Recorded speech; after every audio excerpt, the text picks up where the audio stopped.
You spoke up against predatory student loans, and you offered the opportunity for universities to take accountability. You offered discharging bankruptcy as options. We were talking about that last year.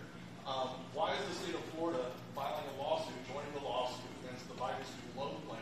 And how does the discharging of bankruptcy differ from just simply canceling the debts outright? Because he doesn't have constitutional authority to do that.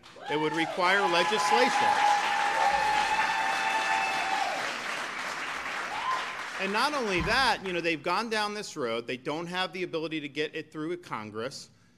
He acted, and he was slapped down by the U.S. Supreme Court, and they're doing it again to try to do it. But what I proposed is much different than what he's proposing.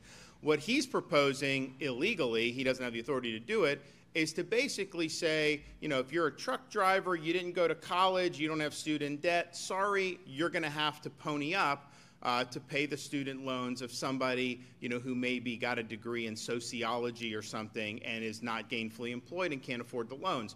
That is not fair, and that's not something I've ever supported. Now, hold on. Now, having the universities back the loans, to me, is just, because the universities benefit when students take out exorbitant loans. The universities benefit if somebody takes 6 years to get a bachelor's degree rather than 4 years. And what have they done in the era when there's been a lot of the free money out there with the student loans? Has the education gotten better at these schools? No. What has it done? It's led to a massive administrative bloat that has happened. And obviously in Florida, we eliminated the DEI offices here, but a lot of that is what's happened. So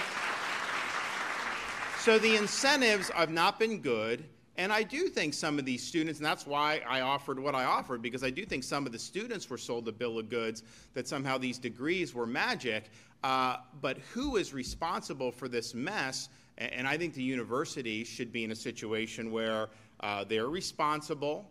And if you're graduating people that are gainfully employed and have successful careers, then it's never going to matter.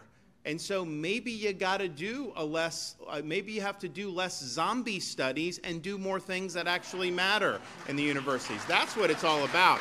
So I think that the fact that I've had, I think, a very strong proposal in student loans does not mean that you just unilaterally cancel loans that you don't have the authority to do and impose that burden on taxpayers, many of whom have not taken out student debt and have managed to do okay.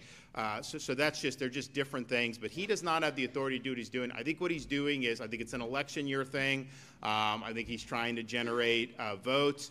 I honestly, as bad as the border is, I wouldn't be surprised. You're hearing these reports. He may close the border after all. And I think if he does it, and people say, well, why didn't you do it the first 3 years or whatever? But I think that they're thinking, hey, if we just close it through the election, people will forget about the border as an issue and that somehow that's going to help them. Look, I don't know. I mean, that'd be very cynical if that worked.